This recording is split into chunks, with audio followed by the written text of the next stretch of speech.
امروز میخوایم بریم به بازار سرشور و بازار فرش که آخرین بازمانده از راست بازار غزنوی مشهد هستند و از زبان مرمتگرش مهندس ساسان نوروزی میشنویم که چه تغییراتی کرده این بازار و چه جوری مرمت شده و بعد میریم به بازار فرش و با یکی از قدیمی ترین کسبش صحبت میکنیم. همراه من باشین.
دکتر شیخ اینجا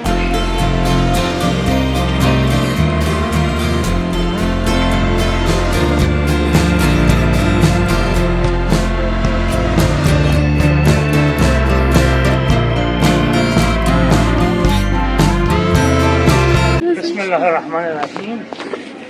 عرصه 22 خدمتتون هستیم. قراره یک کمی راجع به بازار سرشور و بازار فرش، این راست بازار با آخرین بازمانده راست بازار غزنوی مشهد با هم دیگه حرف بزنیم.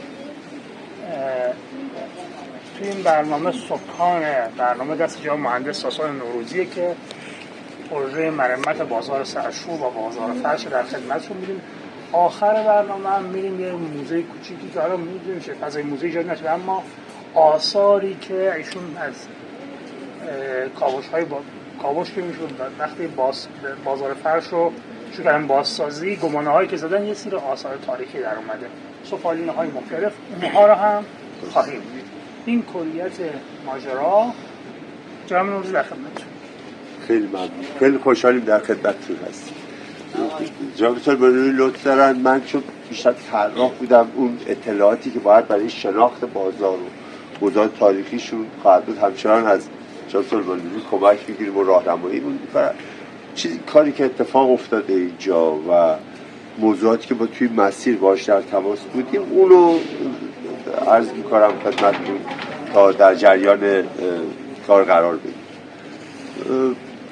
همونطور که میدونید محله سرشور رو داریم و این امتدادی که از دروازه فردوس، از حصار و برج و باروی دوره شاه طهماسبی که در دوره صفوی تقریبا با تغییراتی همون برج و بارو بوده و دروازه فردوس که انتهای مسیر بوده وارد شهر می شدن. در واقع از خیابون دانش بعد از گذر از کالقرخان که پلی روش بوده و کلی مردم همین حالا خاطره دارن و توضیح میدن که پل چطور بود، آبی که بود چطور بود، چیزی میشستن کنارش، چه اتفاقاتی اونجا میافتاد و توضیح میدن. میان و از برج و بارو که شواهد شد رو عکسای قدیمی سال 1335 میبینین سایه برج و بارو، وارد سرشور میشین. این گذر سرشور تا میونه ها تقریبا هولوش 950 متر تا خیابون اندرزگو، تا میونه ها خونه باغ بوده تا همین اواخر، یعنی تا اوایل پهلوی خونه باغ بوده و میاد نزدیک میرسیم به مسجد سهله و آب انبار و حمام بیگلربگی و یه مجموعه یه ارسن کوچک شهری رو تو مرکز محله داریم. هلوش سرشور 25 هست. از اون که رد میشیم کم کم متراکمتر، وضعیت شهری تری داره تا میریم به سمت مسجد گوهرشاد. شما تو متون مرتبط با تاریخچه مسجد گوهرشاد موقعی که میخونید در دوره تیموری میگه که مسجد گوهرشاد در محله سرشور ساخته شد. این مسجد گوهرشاد تو محله سرشور ساخته شده اون موقع. این امتدادیه که در مورد سرشور داریم. از خونه های تاریخی و شواهد دیگه‌ای که از آب انبار که داریم تو سمت راست، شواهد دیگه از سرشور قدیم بوده، مخصوصا بدنه هایی از بازار قدیم تو اوایل پهلوی اول دیده میشه. وقتی میایم میبینیم امروز این محله که سابقه هم به لحاظ بافت شهری سابقه قدیمی داره، هم به لحاظ افرادی که توی زندگی میکردن و اتفاقاتی که اینجا میافتاده بخش مهمی از گذشته تاریخی شهر مشهده، امروز با یه همچین منظری مواجهه. این که تا اینجای خورده از بازار اومدیم بیرون بگیم که با چه چیزی چه اتفاقی مواجه. کافیه یه چند روزی تو محله سرشور بگذرونین تا متوجه بشین که توی محدوده سرشور که نزدیک به 70 و چند هکتار هست بین خیابون آخوند و امام رضا و دانش و اندرزگو، میبینید چه اتفاقی داره میفته و این راسته سرشور چه نقشی داره. تقریبا یه جمع کننده است به سمت حرم مطهر. این شما حتی 3 صبح بیایید میبینید که از تمام کوچه ها افراد از زوار دارن میان به سمت خیابون سرشور که برن به سمت حرم مطهر و همیشه زنده و فعال و مبانی شریان جدی برای هدایت مردم به سمت حرم مطهر داره کار. اگر میخواید در مورد جایگاه محله سرشور رو بیشتر بدونید، من توصیه میکنم محله، البته حتما جناب سلمانیوی توضیح دقیق‌تری رو میدم بهمون، ولی جناب مهدی سیدی که خدا حفظشون کنه، ایشون توضیحات دقیقی رو وقتی کتاب نفوس ارض اقدس رو که کتاب آماریه در مورد شهر مشهد، آمار نفوسش رو اون زمان ناصرالدین شاه گرفتن توضیح میدن و مطالعه میکنن، میگن که از شهری ترین محله ها تو شهر مشهد محله سرشور. میبینیم خب خونه ملک الشعرای بهار اینجاست، خونه خیلی از افراد تاثیرگذار توی این محله قرار داشته و به لحاظ اون تحرک اجتماعی و فعالیت شهری محله بسیار سرزنده‌ای بوده از گذشته تا به این مسیر میره تا میرسه به حرم مطهر. تلاشی که اینجا شده اول این بوده که ما بشناسیم با چه چیزی مواجهیم. وقتی داشتیم کار میکردیم رو محله سرشور، مطمئناً مثل همه کسایی که روی محله مطالعه میکنن مطالعات کالبدی شروع کردیم، ولی سوال اصلی این بود، تماماً مشخص و واضح بود که این محله با یه محله دیگه‌ای مثل محلات شهر مشهد، مثلا تو الهیه، مثلا توی جای مختلف که دورتر از هسته مرکزیه، اینجا تفاوت داره، ویژگی های خاصی رو داره به عنوان یه محله قدیمی، ولی دنبال شواهدی میگشتیم که اونو پیدا کنه. بخش قابل توجهی از شواهد و نشانه های تاریخی اینجا از بین رفته و اون با یه بافت آشفته امروزی مواجه. ما بعد از دقت روی این محله و اینکه چه چیزی محله رو متمایز کرده و ویژش کرده، به این رسیدیم که محله سرشور اهمیتش به مردمشه، به زائرشه، به ذات‌های اجتماعیشه، به اتفاقاتی که توی محله میفته است و به اون آدابی که اینجا داره در جریان و داره اتفاق. بنابراین اون تو مطالعات اجتماعی خیلی پررنگ شد و در نهایت جمع‌بندیش اینه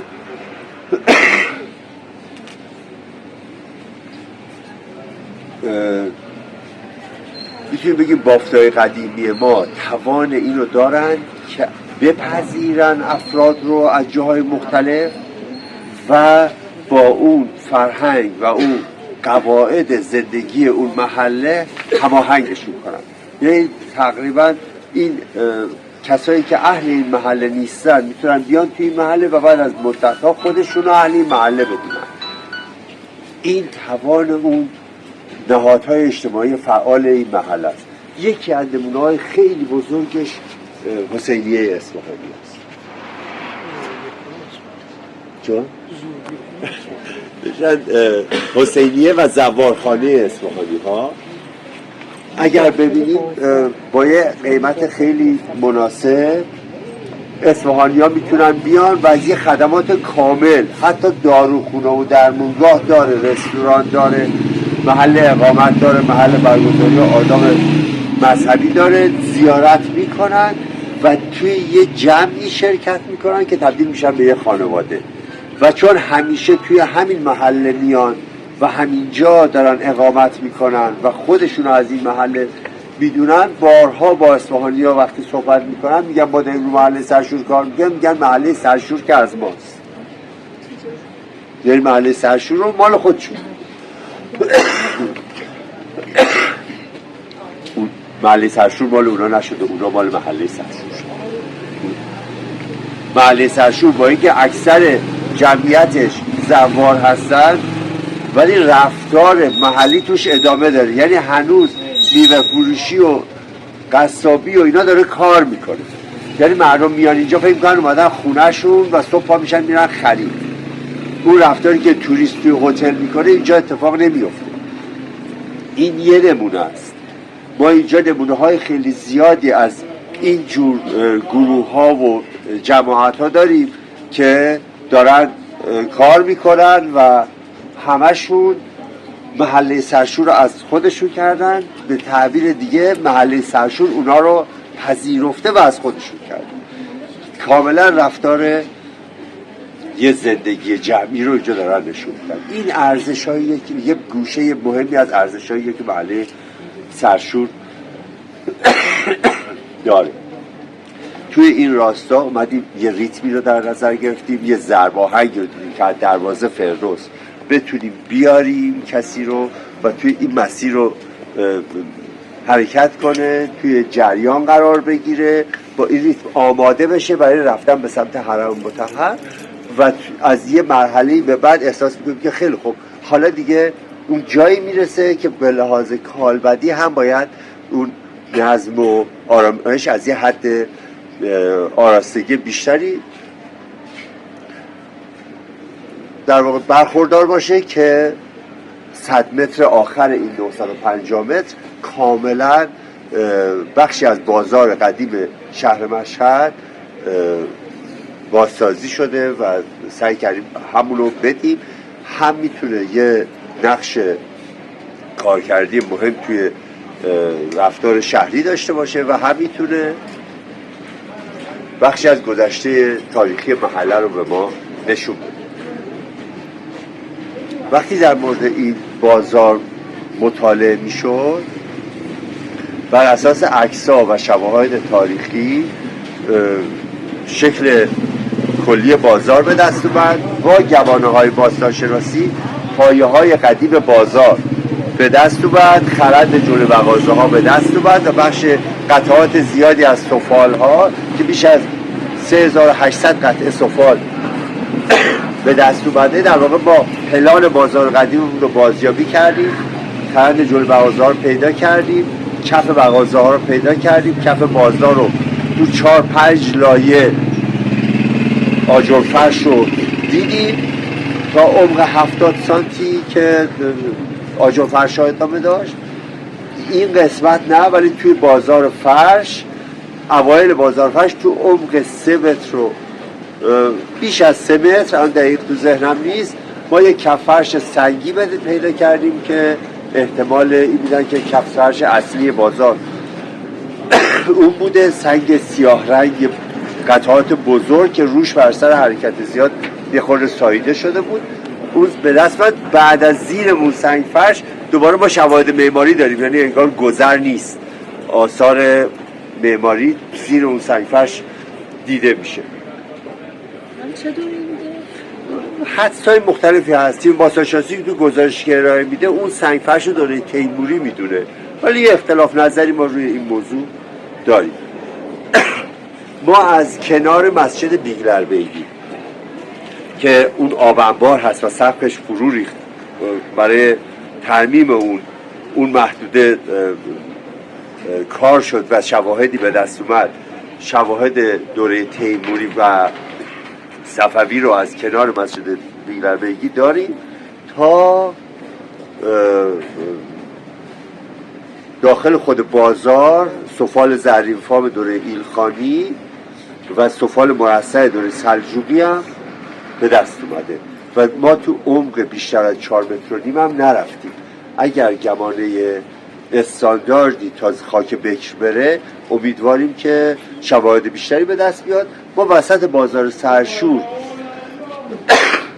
فقط آزمایشگاه ژئوتکنیک که بیشتر خاک برداری رو میکرد تا عمق 20 متر رفت، یک کاسه سنگی تقریبا تو این ابعاد با قطر سنگ کلوف کاسه سنگی به دست آوردن تو نزدیکای 20 متری وسط بازار. تا عمق 20 متر هنوز ما به خاک بکر نرسیدیم. شواهد تاریخی توی اینجا توی سرشور داریم.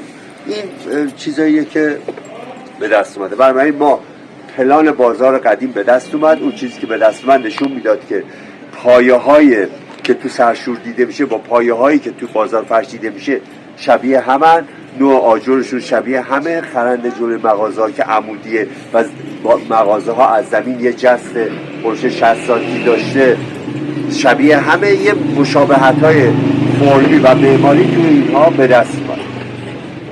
بازار بزرگ که بعد از بازار زنجیر هست و تا بازار فرش ادامه داشته، هنوزم تو سند مغازه های بازار فرش قید شده که این مغازه واقع در بازار بزرگ مشهد قید شده. اون بازار بزرگ تصاویر و عکسای قدیمیش موجوده. بخشیش تا سالهای 52 باقی مونده بوده که تو توسعه حرم تخریب شده. اون عکس‌ها و شواهد الگویی شد که از اون تناسبات نوع دورها و نوع پوشش سقفاش بازار رو بازیابی کنه. ما یه بنای واجد ارزش اواخر قاجار اوایل پهلوی تو بدنه بازار سرشور داشتیم، حفاظت شد، دورش در واقع آزادسازی شد، کاملا از پشت مقاوم سازی شد به شکلی که نما کامل مستقل روی پی مقاوم سازی شده و اگر پشتش تخریب بشه، اطرافش تخریب بشه، پوسته نما حفاظت شده. این فکر کنم برای اولین بار در شهر مشهد داره پروژه حفظ نما صورت میگیره که توی نمای سمت همون جایی که وایستاده بودیم منتظر بودیم، همون نمای قدیمیمون هستش که کار حفاظت شده و تمام روش مرمت شده به شکل قدیمی خودش. از اینجا اگر موافق باشید حرکت میکنیم به سمت حرم مطهر، بازار سرشور و بازار فرش رو میبینیم. توی ورودی بازار با خاص خود کسبه صلوات خاصه رو قرار دادیم و از اینجا یاد میکنن که دارن میرن به سمت حرم مطهر و میرن واسه زیارت. فکر میکنیم که این ایده رو داریم که این فضا وقتی تبدیل به اون فضا میشه آمادگی بهتری برای حرکت، حضور و رسیدن به حرم مطهر ایجاد میکنه. یه تعبیری آقای دکتر مهدی حجت داشتن برام جذاب شد، میگفتن آدم با فضای معماری هم میتونه وضو بگیره برای زیارت، لازم نیست باید بگیم باید جوری فضاهای خیابون حرم آماده کنیم که بشه وضو بگیرن برای رفتن به سمت حرم مطهر. امیدواریم بتونیم با این فضا آمادگی بهتری برای حرکت به سمت حرم مطهر فراهم کنیم. اینجا وایسادیم،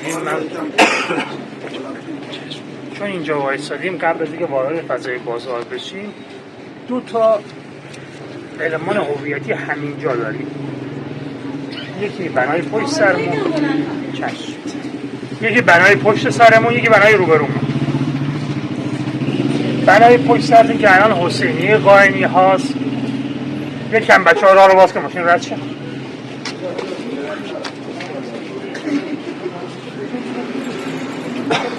بنای پشت سر حسینیه قائنی هاست. قبلا دارالتعلیم دیانتی بوده. نمیدونم کسی چیزی تو ذهنش اومد یا نه عزیز؟ دارالتعلیم خودمونه؟ دارالتعلیم دیانتی. شرح اسمو کسی خونده؟ داستان زندگی مقام معظم احمدی رو. محل تحصیل ایشونه. اولین مدرسه به اصطلاح دینی غیر دولتی مشهد تا پنجم ابتدایی بوده و بعد برای ششم مثل دقیقا همون ساختار مدارس عابدزاده اول اینجا بوده بعد تو مدرسه دارالتعلیم دیانتی. دقیقا همین ساختار که بعد وقت تخریب شده و حسینیه قائنی ها ایجاد شده مکانشون بوده. مغازه آقای دستمالچی پشت سرتون، اونایی که روایت های زندگی مرحوم آقای شاه رو شنیده باشند، شاه حیدری رو، یکی از مغازه هایی که زیاد مراجعه میکرده و ایش دستور میده که فلان کارو بکن آقای دستمالچی بوده و پدر آقای دستمالچی که فلان پدر ایشون که 3 ساله مغازه تو دستشون هست الان که فلان چیز فلان کس میاد اینجا فلان چیزو بهش بده. تمام. بحث مالی پالی اینا هم نداریم، بده بره. این بوده. اون مغازه جلو که دو کنار پای نونوایی بود، یکیش هم اون بوده. یعنی خودشون حساب میکردن یا نه؟ حساب شده بوده. حساب شده بوده. آقای شاه حیدری رو نمیدونم چقدر میشناسید. سیدی هست که مردم منطقه سرشور به شدت با که سالا بعد و الان ما در نواهاش خونه الان نواهاشن. خود آقای شاه حیدری پروازایی داشتی که تمام اهل سرشور به نوعی مریدش بودند. یعنی هیچ کس رو حرفشون حرف نمیزده. میونه رد میشده میگفته مثلا یه رو بعد یه پیرزنی میاد به نونوایی، به پیرزنی میاد خمیده است میگه 5 تا نون میخواد بهش بده بره. تمام. نه اون سوال میکرده نه پیرزن میومده چیزی میگفت نه شاهدی توضیح بیشتری میداده. و اینا اهالی محل به قصد قربت با آقای شاه این کارو میکردن.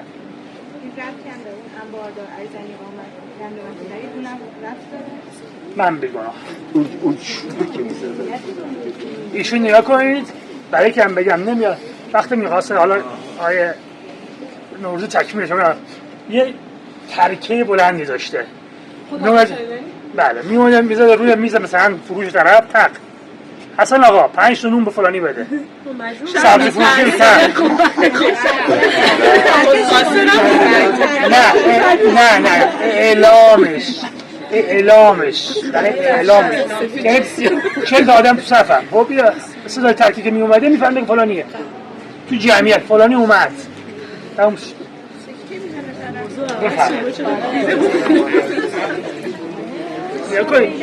ظاهر همشه ظاهر پدرشونه نسل دومه. لطفاً جمع شید. من با فاصله کم گفتم بیان چه اینجا که الان بایستادیم مسیر زلفقار، کوچه زلفقار یا بعد منبرگلی نمای حالا ارسنی که به نوع ایجاد شده اینجا و کوچه دکتر شیخ 4 جای مختلف تو همین تیکه رو میتونیم راجبش حرف بزنیم. داستان داره پلاک سرشور داستان داره اما اینجا بایستادیم که 4 تا باز نزدیک به همه. جناب مهندس راجب چرا اینجا قبلا ارسن نبوده چرا ارسن اینجا اول اینو بدونیم که قرار بود خیابون سرشور تعویض بشه به 16 متر. یه جاییش هم انجام شد. خیابون قبلی چقدر بود؟ 5 متر. تقریبا همین عرضی که می‌بینیم گذر قدیم. شما اگر گذر ببینید با تمام طرح بر مبنای عرض همون 5 متر داشتیم. تو مطالعات اجتماعیمون 2 تا نقطه رو به عنوان قسمت هایی که اونجا رویدادهای اتفاق میفته شناسایی شد. یکی دقیقا جلوی این مسجد و اینجا به خاطر اینکه باز شده بود فضا، دسته ها و هیئت هایی که می اومدن اینجا دور هم جمع می شدن و یه زمانی رو اینجا میگذروندن و بعد دوباره حرکت میکردن. ایجاد کردی من اینجا ایجاد کردی که خودتون صحبت میکنید صدا واقعا این دستجات هم اینجا جمع میشه، دسته های اینجا جمع میشن، هنوز هم میشن جمع میگیرن. اما بله. دسته های سرشوری است. بعد از این که میان اینجا این تفاهم محله به این تابا این قدیم نبوده، قدیم اینجا یه قسمت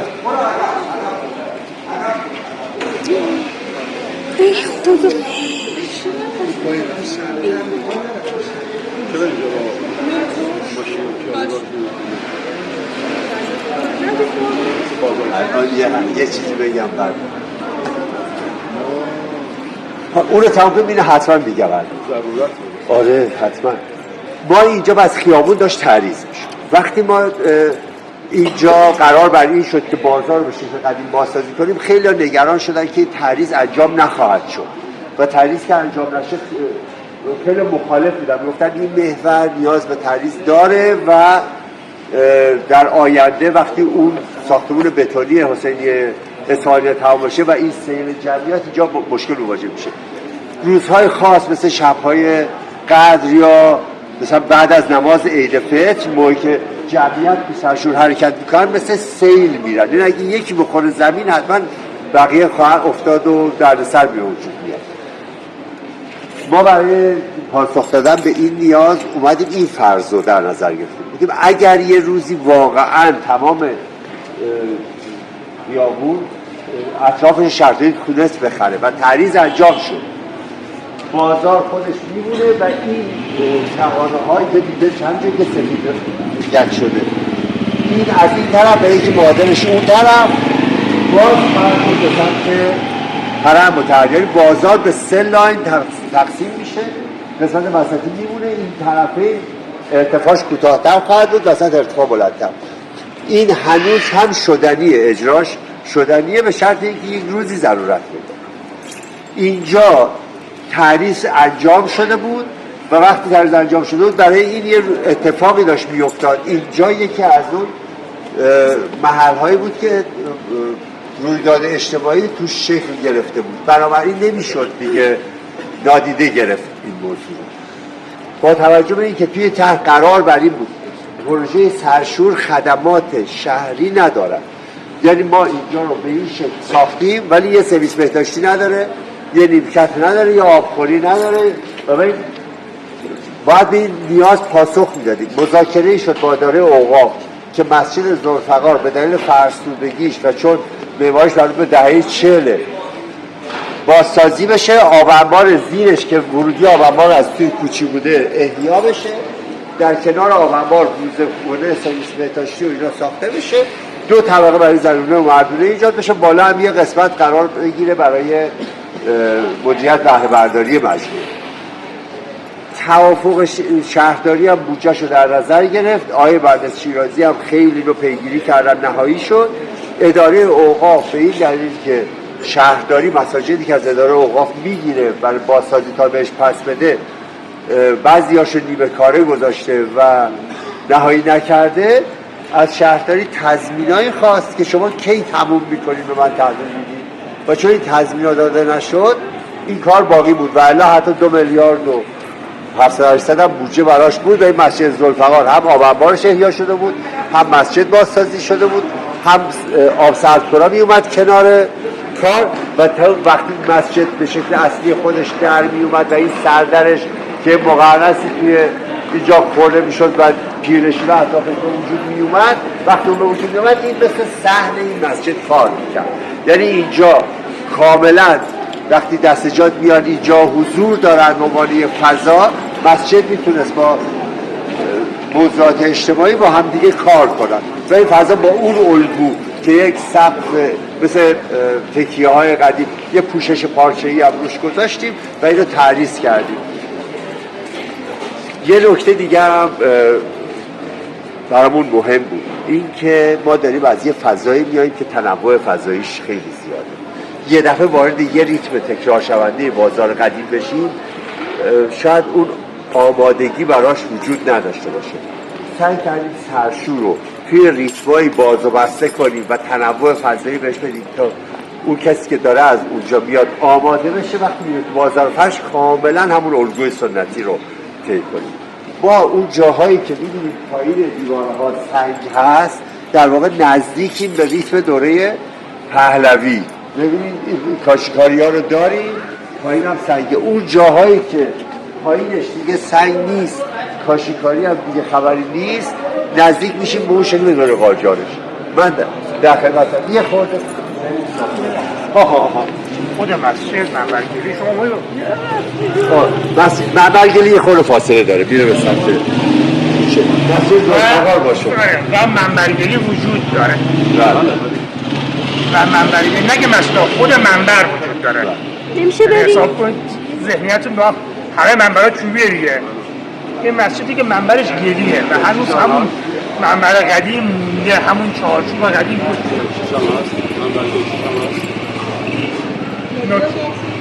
یک گلی داریم یک گچی داریم و جفتش هست توی چه دو تا مسجد، یکی به عنوان منبر گچی، یکی منبر گلی.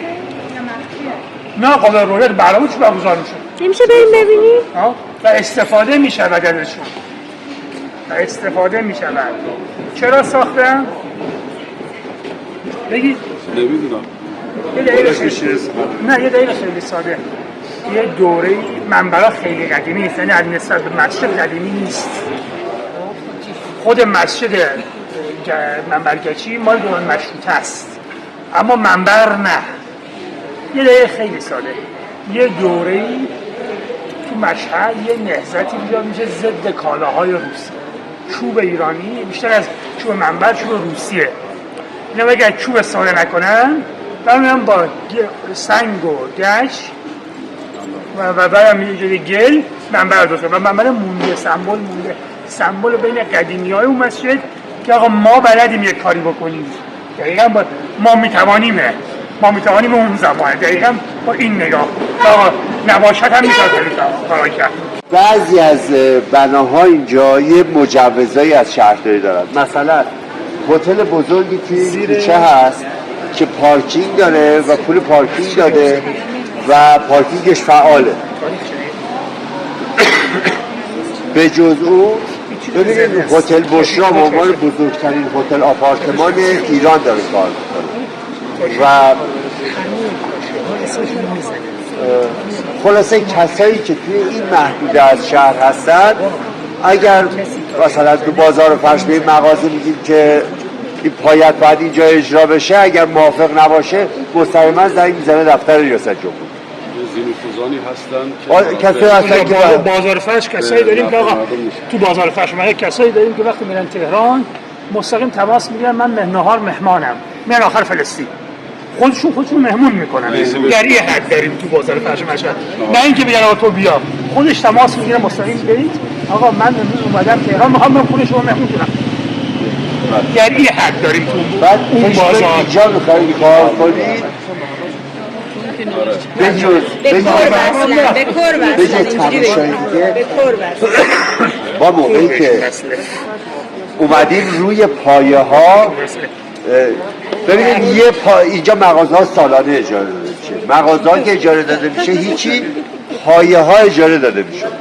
یه میگفتیم میخوایم اینجا پایه آجوری، میگفتن این پایه رو من اجاره کردم، حالا پایه مال شهر دیگه، پایه رو 80 میلیون تومان سال 98 اجاره میکردم که یه پایه روش کاسبی جدا میشد. این یه مغازه، این یه پایه مغازه، پایه بعدی مغازه بعدی. و وقتی یه همچین پروژه توی همچین شرایطی میخواد اجرا بشه یه تنش زیادی بود، بارها درگیری پیش اومد، بارها نیروی انتظامی اومد، بارها با اینکه خیلی از کسبه مثلا قدیمی‌ترا کمک میکردن، کسی که اینجا مستاجره 450 میلیون تومان برای یک سال این مغازه داده، میگه من روزی 2 میلیون تومان در بیارم فقط اجاره. بعد وقتی شما میایین دارین برنامه‌ای میکنین جلوی مغازه‌اش نمیذارین کاسه میکنه، اون همه جوری میخواد مقابله کنه و این یه کار بسیار سختی. اسکلت بله بله بله اون طرف اون پایه ها همون پایه قبلی من تازگی بشه هیچ کدوم تاریخی نیست، پایه ها همه جدیده، فقط پایه های 3 تا مغازه مال کجا بوده؟ این پایه ها ساخته شده، طراحی شده. بله. بعد از روی الگویی که وسط سرشور تو مغازه های وسط سرشور بود، از روی اون الگو بازسازی شد. خب ببخشید دوستان، کمی تمرکز بدیم که آخرین جزیره اینجا هم دوستان که نخواهیم دیگه به اصطلاح وایسیم، همین کوچه است، کوچه سراسر که حالا میشه بعداً حالا داخل کوچه رو، چون کوچه بلندی هم هست، چه وقت آیت الله خامنه‌ای رو اومدیم کوچه ارگ سابق رو بحث کنیم، حتی میشه خودش تنها رفت. اما چیزی که ابتدای کوچه داریم 2 تا بحثه. اولی اون خونه پشت مغازه ها تنها مطب باقی مونده دکتر شهید. اجازه بدید تو داری حرف میزنی من بچه سب کن، ما باقی که ندارم. تنها مطب باقی مونده دکتر شهید از 5 مطبی که تو مشهد فعال بوده، تنها مطبی که هست این مطبی که اینجا الان جلوش دیوار گرفته شده، کنارش با یه فاصله خیلی کم خونه فقیه سبزواری دومه جواد فقیه، نه اولی که به اصطلاح طلاب رو ایجاد میکنه، پسر اون که تا دهه 60 هم زنده بودن، اواخر 60 و الان هم به عنوان حسینیه داره استفاده میشه. روبروش این دسته خونه کوچیک یک مدتی آقای میلانی تو اون مستقر بوده، میلانی بزرگ، آیت الله میلانی، آیت الله میلانی تو مستقر بوده. بعدش هم که یه هتلی که تو دل این هتل خونه تاریخی تمدنی قربانی شد. این 4 تا ابتدای این کوچه، ابتدای این کوچه پشت خونه مطب دکتر شیخ هم یه خونه دیگه پهلوی اولی هست، کوچه باریکی داره، اما چون این 2 تا خونه کلا در اشغال اراذالاوباش بود، دست دیگه حتی نظام معتلا نه در این حده بود، جلوی جفتشون کاملا دیوار بسته، دقیقاً خونه پشت این مغازه ها میفته، دومی هم پشت نونوایی و اینا میفته. 2 خونه بزرگ اینجا هست که چنین وضعیتی داره و چون مالک ها مشهدی نیستن جفتشون، برای که بدونید مالک جفتشون هم حاج آقای علاءالدینه، پاساژ علاءالدین تهران، بورس موبایل گرفته، یه زمانی برای خودش دیگه ول کرده، حاضر به فروش هم متاسفانه نیست، چون الان تو ورثه افتاد دیگه نور انور دیگه. این توضیحات کنه. یه چیز میخوام بهتون بگم، خب یه نکته ظریفی رو آقای مهندس نوروزی وقت بازسازی اینها شروع شد روی بناها، روی سردرها انجام داده. اونایی که مالک های قدیمی داشتن نام مالک بالا خورده و تاریخی که مالک این ملک در اختیار داشته باشه. نگاه کنید 100 سال هم تو اینا دارید، 100 ساله که کاسب این خانواده این ملک رو دارن، این دارن کاسبی میکنن. فقط یه مطلب نگاه کنید، محله سرشور از اول نانشست تا اینجا باید یک پرسه مجزا براش بذاریم. الان ما فقط داریم یه بخشی از بازار سرشور و بازار فرش می‌بینیم. الان بیشتر وقت ما تو بازار فرش می‌گذره. محله سرشور از ابتدای دانش تا اینجا رو باید یک پرسه مجزا بذاریم. برای همین مقدار عجله می‌کنیم.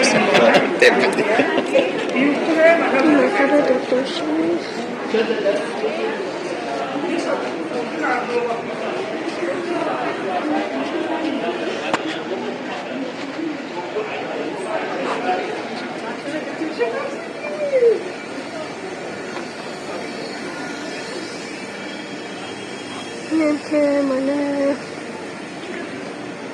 حسینی فقیه سبزواری.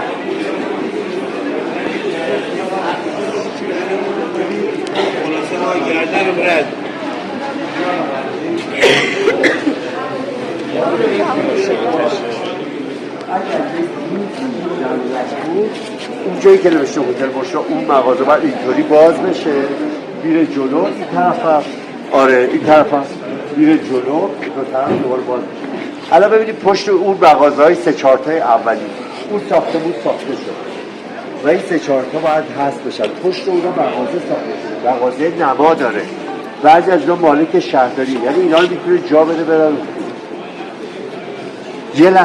یه لحظه بیاین این اتفاق رو ببینید.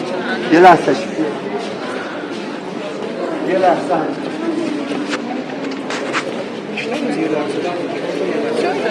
بریم هتل بزنیم ادامه شد. اینجا برای اینکه یه روزی تشریف دارن خودش رو آماده میکنن. ببینید این مغازه نما داره اینجا، منتظره که این باز بشه و این بیاد حاشیه. بعد اینجا یه سخت بطلوطایی بکنه این مغازه یه لحظه تشکیل اینجا اون طرف هم ببینید. یعنی این برای این مغازه حق ایجاد کرده که یه روزی باید این اتفاق یه لحظه دیگه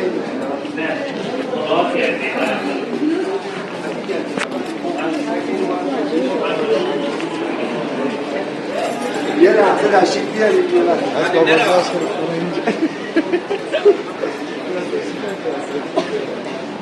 اینجا هم یه مغازه‌ای شکل گرفته که از اینجا میشه رفت تو دید و این نماها باید حذف میشه، این مغازه ها میاد حاشیه. یعنی یه آینده دیگری توی تصور چیز هست که یه بازاری خواهد بود که بازار قدیم وسطه، 2 تا بازار با کوتاه طرفینش شکل خواهد گرفت. این بازار قدیم حفظ میشه. بله اون شکل وسط حفظ میشه با همون تناسبات. این طرفین 2 تا واسه بازارچه کوچیک وسیل حرکت باز میشه که جمعیت بیشتر حرکت کنه. من واقعا فکر نمی کنم که اگر ماشینا رو جمع کارهای خوب مدیریت بشه شاید نیاز به این تجهیزه نباشه، ولی این اتفاق قبل از اینکه ما بیایم افتاده بود و برای اون نماها و اون مغازه ها و اینا شکل گرفته. میگم این یه چیزیه که زیر پوست بازار وجود داره. نمیشه کرد. بفرمایید.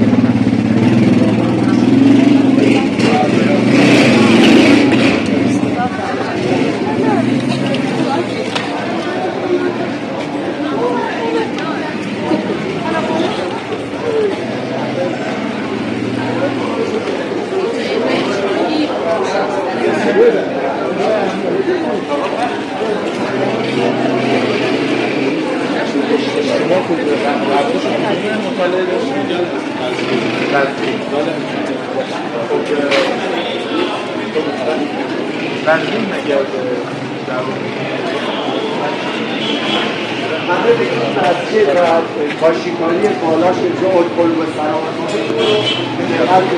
یه مسجدیه کلم از این یه اتاق قدر نیست که چیزه بریم جلو من باقرها باشه بار به توضیح داده بزنیم بایستای هنگیش بچه یکم سریعتر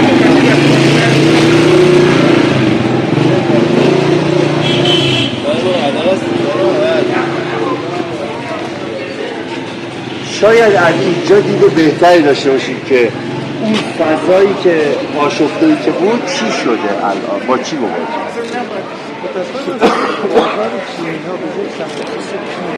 اون فضای آشفته ادامه سرشور رو دیدی؟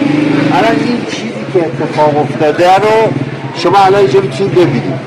در واقع این تناسبات، اون فرم، اون رنگ، اون چیزی که شما رو میخواد آماده کنه و آرامش بده توی بازار قدیم حرکت کنید، اینجا رو منظرش رو میبینید.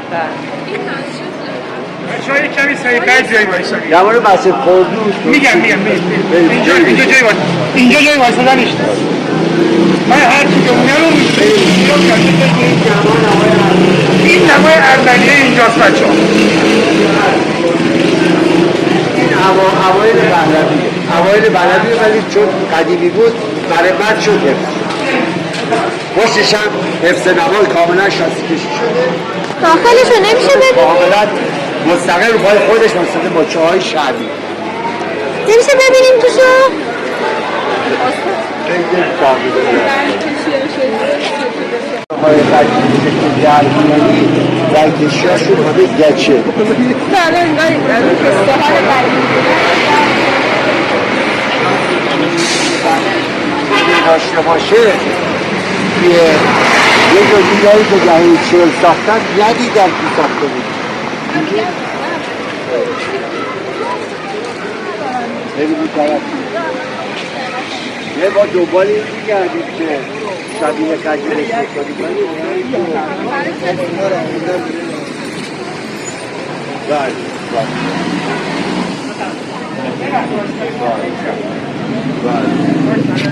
ولی الان نمای این بره سردر رو ببینید این داره این بره مطابق اون بشه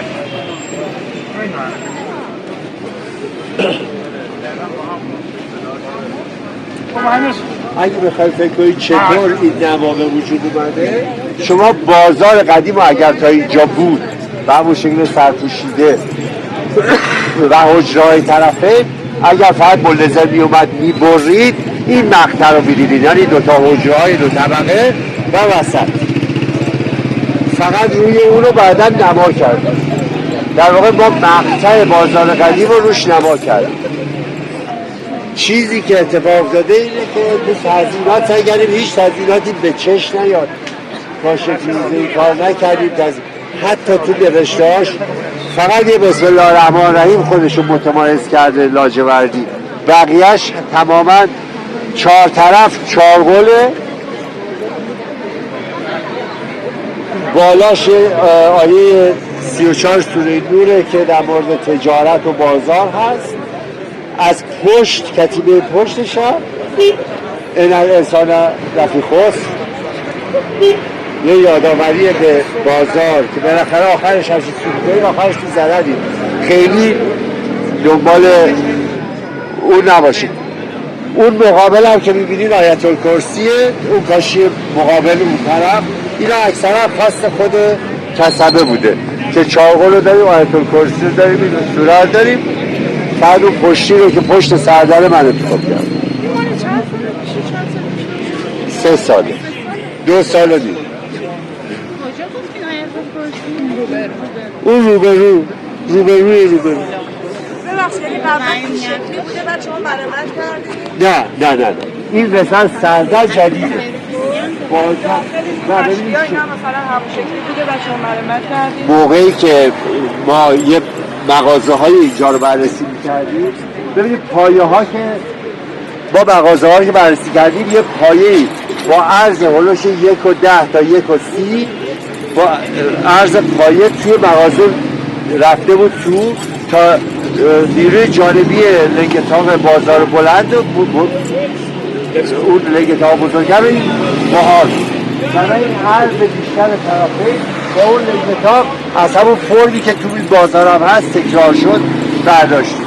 یعنی ما 85 در 130 پایه های قدیمی که تو بازار فرشم پیدا کردیم همون این طرفه این همون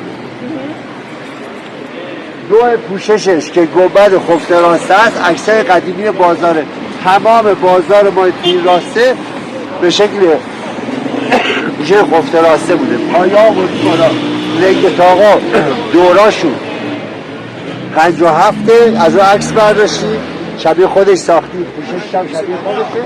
این طرفه بکنید رفتید توی مغازه، بعد توی مغازه رفتید یه سقف داشته وسط، این سقف وسط ما برداشتیم، بعد داخل باز می‌کنیم. اینجا هم یه سقف داشته، اینجا هم که 2 تا حجره دیگه بوده. ما سعی کردیم نزدیک به اون چیزی که قبلا بوده، ولی نمیتونید این خیابون رو نادیده بگیرید. امروز وجود داره، اگه امروز نادیده بگیرید تو امروز نفی کنی، امروز هم گذاشته نفی کنی. اینا باید با هم ولی اینجا این خیابون که یه بازار بزرگ اصیل و بریده و با این قدرت، با این همه ساختمان تجاری، با این همه ترافیک داره کار میکنه، اون رو به رسمیت شناختیم. سردر مقابل که ساخته بشه، شما وقتی از این خیابون رد میشید نمیتونید نبینید، چون این آمده تو پیاده رو حضورش رو تقویت می‌کنید. شاید با تغییر کفسازی اینجا که توی امسال انجام میشه یه فضای میدونگاهی بین دوتا سردر شکل میگیره که کفسازی شده. مطمئنا اینجا رویدادها و اتفاقاتی رو برای کیفیت فضایی شکل خواهد گرفت و خواهید مهندسان دیگه داریم چرا پروژه که این پاس تاریخی یه چیزی رو شما مثلا بیاید تاثیر موضوعات مختلف رو روی طبیعت بررسی میکنید. مثلا میگید کربن فوتپرینت، میگید رد پای کربن. یه گزارشی آماده کردم یه بار که پژوهشگری سابق ارائه شد به نام رد پای زائر. شما یه تعداد زائری اگر یه تعدادی مساعد بیاد یه جا باعث رونق اونجا بشه، از یه حدی که بیشتر میاد همزمان با رونق فرسایش هم داره. به اسم اینو گذاشتم رد پای پلاک به پلاک اینجا داستان داره. یعنی حالا اکثر کسبه بازار فرش از وقتی اینجا بازار فرش شده یا خودشونند یا فرزندانشونند. چرا میگم از وقتی اینجا بازار فرش شده تا 1350 که حالا آقای نوروزی هم اینجا گفتن تخریب بازار بوده، اینجا بازار فرش نیست. راسته بازار فرش جلوتر و تکتیک است. بعد از آخرین تخریبی که همه ما فرشی ها یه جا جمع میشن همین اینجا و این راسته اینجا بازار فرش. اگر اینم تقریبا همون وضعیت بازار سرشور رو این تیکه هم داره تا بوری بازار زنجیر. بعد از اونه که وقتی میگم فاز اول میشه همه فرشی میشن، اما تیکه جلو یعنی محدوده کنار مسجد از قدیم فرشیان و یعنی تقریبا با فاصله مثلا 7-8 مغازه.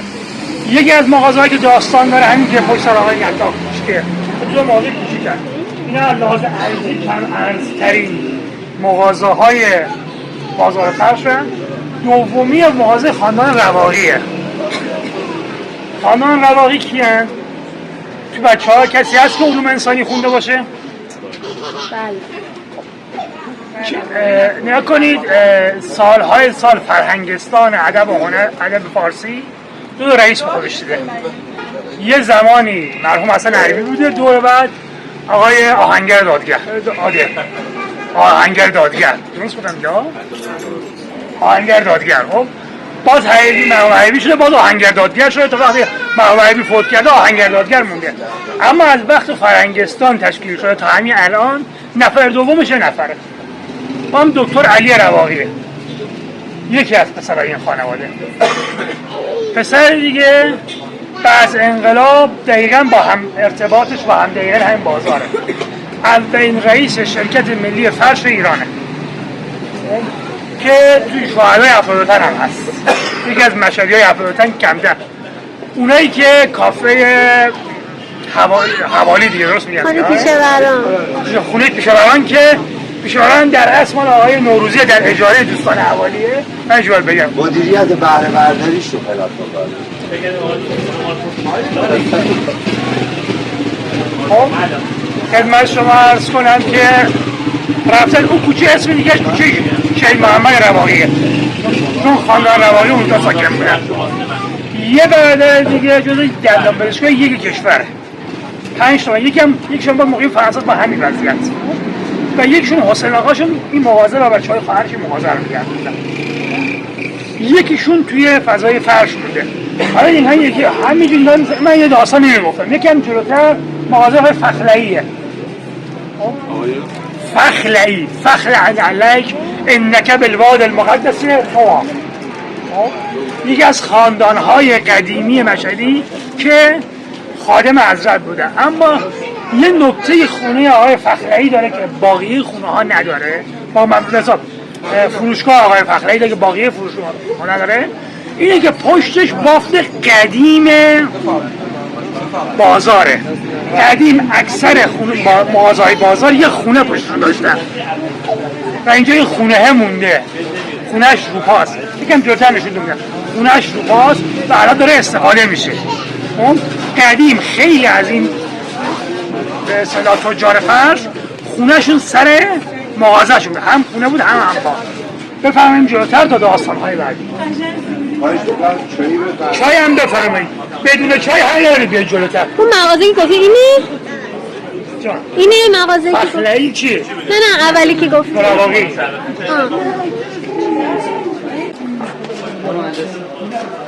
راجی هست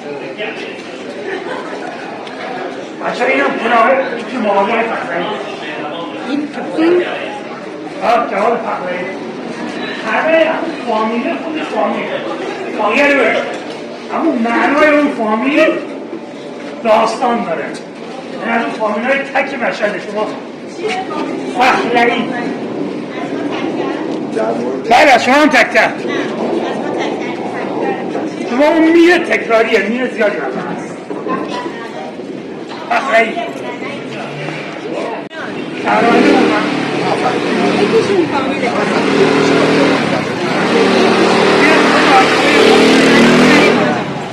ما بحث فامیل شما شد گفتم جز فامیل های تک مشهده حاج آقا سالها کفش‌های حرم نداشت فخر علیک یعنی دقیقا فامیل هم باید به شغلی که تو حرم دارن کاملا سوار هم میشه و مطابقت داره اونجا شامل و آیه‌ای که فخلن علیک اندکه بالباد المقدس تو محلی که میخوای وارد بشی محل مناسبه با اینکه کفشات بکنی وارد بشی نرسیده به حرم امیرالمؤمنین علیه السلام دم دروازه شهر همین مطلب نوشته شده بازم دوباره فخلن علیک اندکه بالباد المقدس تو بکن علیه مکان مقدس. این داستان رفتن از موسی به کوه طور میگه وقتی بالا میشه دقیقا این آیه نازل شده یه آیه اونجا نازل شد که بکن کفشات از اینجا به بعد مکان مقدس است. الان خونه که گفتین داخل همینجاست حاج آقا جز قدیمی های بازاره شاید بگیم اگر 5 تا قدیمی باشه یکشون ایشونه این مغازه ما سال 1320 82 تا حالا مونده الحمدلله و حالا ببخشید من این جزء مسائل خصوصی حاج آقاست اما دارم میگم تنها خونه باقی مونده بازارم چون حاج آقا نمیخواد زیاد گفته بشه پشت میراث دارم اون کار درست پشت اینه و خونه همون ساختار قدیم شو حاج آقا حفظ کرده یعنی هنوز اون شیر سنگی حوض هست یه نکته چه چیزی نه چند 20 چند سال به ثبت رسیده دیگه از بیشتر میراث ما چیکار کنیم یک شب خرابش میکنیم هیچ کی نمیفهمه خراب نکنیم نه حاج آقا خودش پا هست نگهش برای یه دور ما بزن یه دور بزن حاج آقا بسیار ممنون لطفی در دومم تو کوچه کناره در کوچیکمون پشت طرف دست ندین دیگه خوبه بازار از قدیم کارکردهای اجتماعی فراوانی داشته کار میکرده بخواید صحبت کنید چجوری پیوند بین بازار و هیئت‌ها پیوند بین بازار و مکانهای مذهبی و اینا رو بخواید صحبت کنید مراکز خیریه در نهایت همین رو نگاه کنیم هنوز به صورت زنده توی بازار میبینید یه نمونهش یعنی اگر احیانا بیرون خاص موضوعی راجع به بازار کنید جز منابع زنده بازار بازار تا صحنه جمهوری همش بازار بوده اینجا صحنه جمهوری در کار نبود طلا فروشا هم اینجا بودن زرگرا چرم فروشا کفاشا به جاش قلفه بود سرا بود این سرا همه به مرور زمان خراب شد داده شد صحنه جمهوری از همین جا تا حرم همه تجار تو همین بازار بودن سرای سیگاری داشته سرای محمدیه داشتیم همه برنج فروشا اونجا بودن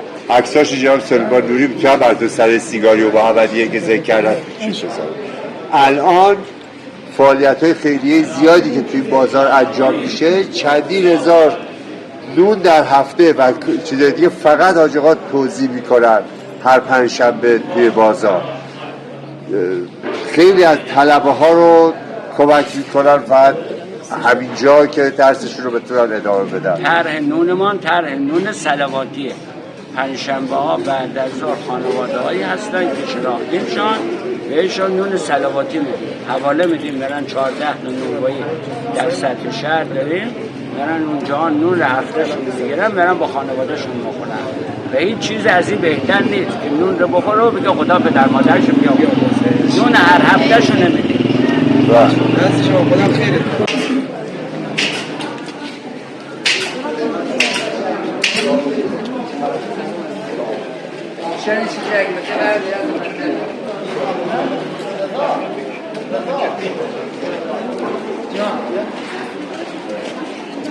همون مهدی قلی بی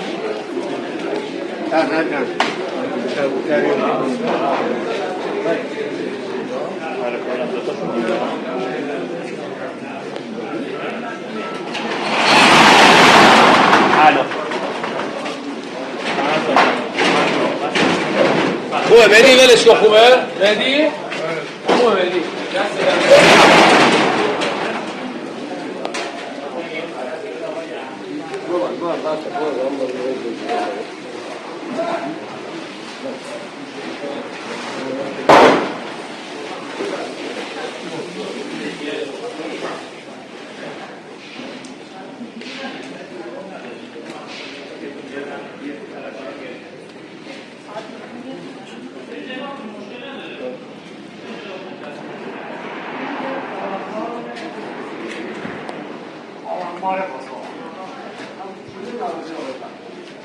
آبنبار کدوم آبنباره؟ این؟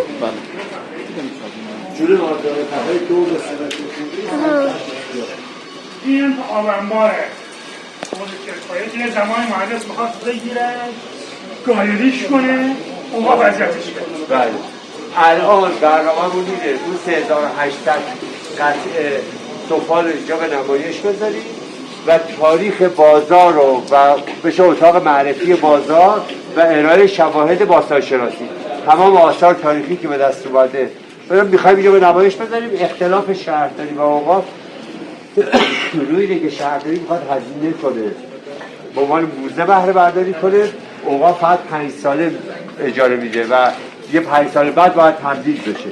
شهرداری میگه من چند میلیارد اینجا هزینه کنم 5 سال قراردادش کمه. این هنوز به توافق نرسیده ولی طرحش آماده است. همین آبنبار رو میگی؟ بله داخل همین. چقدر منطبق شده روی اون شکل و فرم قدیم. دقیقاً بازار رو که ما اومدیم بازسازی کنیم این شکلی بود. همین سقف‌های چوبی همین شکلی بود. ما تبدیلش کردیم به اون. این شکل قدیم بازار. من شما عرض کنم یا خونه است داخل خونه دو تا رفوگریه. اگه احیانا رفوی فرش این ترمیم فرش اینجاست که هم دروازه هم داری که دارست تو دو خونه میشه رفوگریه.